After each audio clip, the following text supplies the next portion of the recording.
স্বাগত BBA TV সংবাদে, সাথে আছি মোহাম্মদ আসাদুজ্জামান টিটো। প্রথমে জানিয়ে দিচ্ছি গার্ডিয়ান লাইফ ইন্স্যুরেন্স সংবাদ শিরোনাম। আমানত ঋণের সুদ ব্যবধান অস্বাভাবিক, মূল্যস্ফীতির যাতনায় টিকে থাকতে হিমশিম মধ্যবিত্ত। টেকসই সাপ্লাই চেইন নিশ্চিত করতে বিজিএমইএ বায়ার্স ফোরামের বৈঠক। বিসিআইসির সিদ্ধান্তকে সাধুবাদ জানিয়েছে ডিবিএ। বিনিয়োগ বান্ধব পরিবেশ গঠনে বাণিজ্যিক বিরোধ দ্রুত নিষ্পত্তির আহ্বান। ৩০ বছর পর মাতারবাড়ি মহেশখালীকে সাংহাই সিঙ্গাপুরের মতো দেখতে চায়। শুনছিলেন সংবাদ শিরোনাম, এবার বিস্তারিত। জীবন অনিশ্চিত, তাই সময় মতো জীবনের ডাক শুনুন।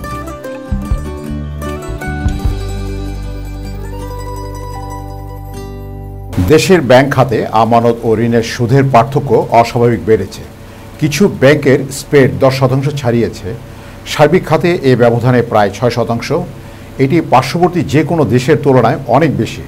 অর্থাৎ ব্যাংকগুলো আমানতে কম সুদ নিচ্ছে, কিন্তু ঋণের উপর চাপাচ্ছে বেশি সুদ। এতে ব্যবসায়ীদের জন্য ঋণ ব্যয়বহুল হয়ে উঠেছে। বিষয়টি নিয়ে ব্যাংকার্স সভায় উদ্বেগ জানিয়েছেন বাংলাদেশ ব্যাংকের গভর্নর আহসান এইচ মনসুর। বিশেষজ্ঞরা বলছেন, ঋণের উচ্চ সুদ ব্যবসায়ী ঋণের উচ্চ সুদ শুধু ব্যবসায়ী নয়, পুরো অর্থনীতির জন্য হুমকি। এতে উৎপাদন, বিনিয়োগ ও কর্মসংস্থানে নেতিবাচক প্রভাব পড়েছে। ব্যাংকগুলো আমদানিকারকদের যে হারে সুদ বা মুনাফা দেয় এবং ঋণ গ্রহীতাদের কাছ থেকে যে হারে সুদ নেয়, এই দুই হারের পার্থক্য হলো সুদ ব্যবধানে বা স্প্রেড। সাধারণত 3% স্প্রেড স্বাভাবিক ধরা হয়। বিশ্বব্যাপী এ হার 2 থেকে 3%। বাংলাদেশে এটি দ্বিগুণের বেশি। এর কারণে হিসাবে বলা হচ্ছে, বাজার ভিত্তিক সুদ হার চালু হওয়া, স্প্রেড সীমা তুলে নেওয়া, নীতি সুদ হার বৃদ্ধি, বেশি খেলাপি ঋণ, পরিচালন ব্যয় বৃদ্ধি, উচ্চ মূল্যস্ফীতি, সঞ্চয়পত্রে বেশি সুদ ও অতিরিক্ত মুনাফার প্রবণতা। গরিব পরিবারগুলো আয়ের চেয়ে ব্যয় বেশি করছে। এই ব্যয়ের সিংহভাগই চলে যাচ্ছে খাদ্যে, কিন্তু পরিবারের মোট মাসিক খরচের প্রায় 55% চলে যায় খাবার কেনায়। শিক্ষা ও চিকিৎসার ব্যয় দ্রুত বাড়ছে, কিন্তু বাড়ছে না আয়। অন্যদিকে দিন দিন বাড়ছে মূল্যস্ফীতির পারদ, যা প্রকৃতি আয় কমিয়ে দিচ্ছে। এর ফলে নিম্নবর্তী ও মধ্যবর্তীর কষ্ট দিন দিন বাড়ছে। একদিকে আয় না বাড়া, অন্যদিকে মূল্যস্ফীতির কারণে বাড়তি ব্যয়ের সঙ্গে রীতিমতো যুদ্ধ করে টিকে থাকার চেষ্টা করছে সাধারণ মানুষ। এর মধ্যে যারা দরিদ্র সীমার কাছাকাছি অবস্থান করছে, আয়ের সঙ্গে ব্যয় সামঞ্জস্য করতে না পেরে তারা দরিদ্র সীমার নিচে চলে যাচ্ছে। আর বাড়তি ব্যয় সামাল দিতে না পারা মধ্যবর্তী পরিবারগুলো আছে হাঁস-হাফ অবস্থায়। সম্প্রতি পাওয়া অ্যান্ড পার্টিসিপেশন রিসার্চ সেন্টারে গবেষণায় বলা হয়েছে, মানুষের বড় একটি অংশ পূর্ণাঙ্গ কর্মসংস্থানের বাইরে আছে। এসব কর্মজীবীর প্রায় 4 জনের মধ্যে 1 জন 38% পূর্ণাঙ্গ সময় সপ্তাহে 40 ঘন্টা কাজ করছেন না। তারা পছন্দ মতো কাজ পাচ্ছে না। তারা হলেন আন্ডার এমপ্লয়েড বা ছদ্ম বেকার। টেকসই সাপ্লাই চেইন নিশ্চিত করতে পোশাক ব্র্যান্ডগুলো এবং বাংলাদেশ পোশাক প্রস্তুতকারক ও রপ্তানিকারক সমিতি বিজিএমইএ কোনো ক্ষেত্রে সহযোগিতা আরও জোরদার করতে পারে, সে বিষয়ে বৈঠক করছে বিজিএমইএ। বুধবার 3রা সেপ্টেম্বর উত্তরাস্ত বিজিএমই এর কমপ্লেক্স এই বৈঠক হয়েছে। এই বৈঠকটি মূল লক্ষ্য ছিল পোশাক শিল্পের ভবিষ্যৎ অংশীদারিত্বমূলক কৌশল এবং টেকসই উন্নয়নের পথে এগিয়ে যাওয়া। বৈঠকে বিজিএমইএর সভাপতি মোহাম্মদ হাসান খানের নেতৃত্বে সংগঠনটি পক্ষে আলোচনায় অংশ নেন প্রথম সহসভাপতি সেলিম রহমান।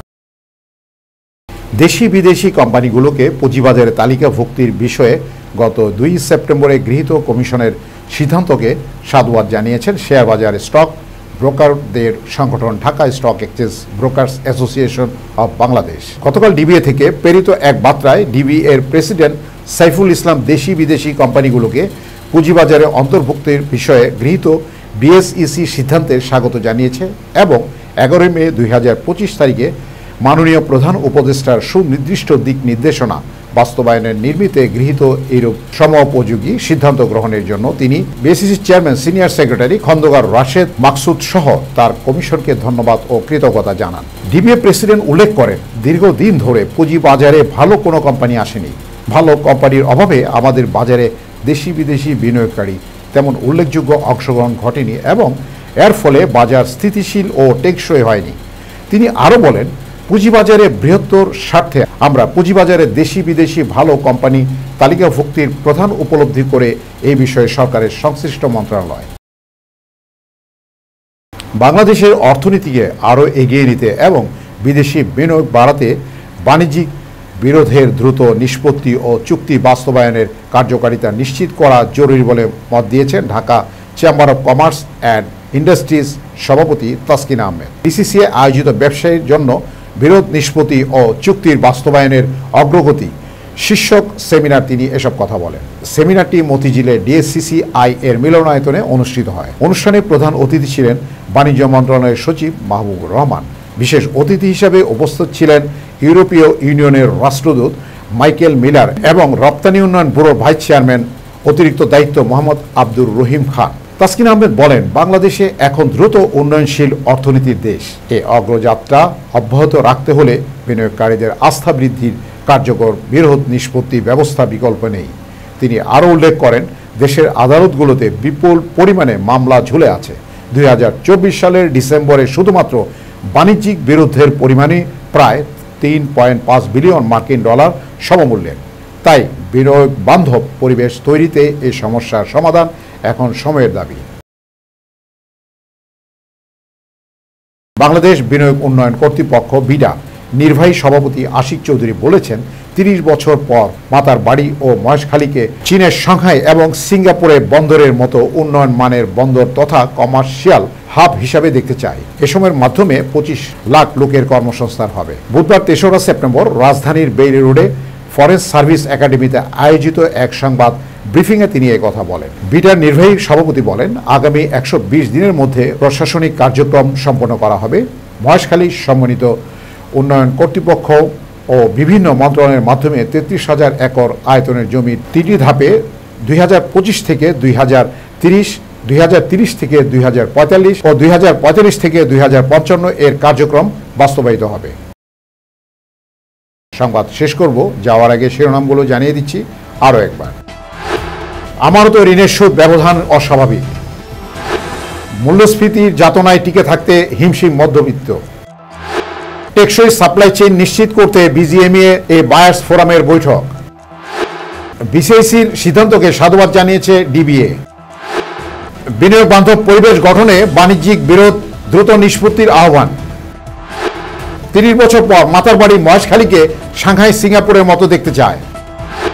বিবিএ টিভি সংবাদ এ পর্যন্তই। সর্বশেষ সংবাদ জানতে ভিজিট করুন youtube/BBATV এবং আমাদের ফেসবুক লগ ইন করুন facebook/BBATV। এছাড়াও আমাদের ওয়েবসাইট ভিজিট করুন www.bbatv.news। এতক্ষণ সঙ্গে থাকার জন্য ধন্যবাদ।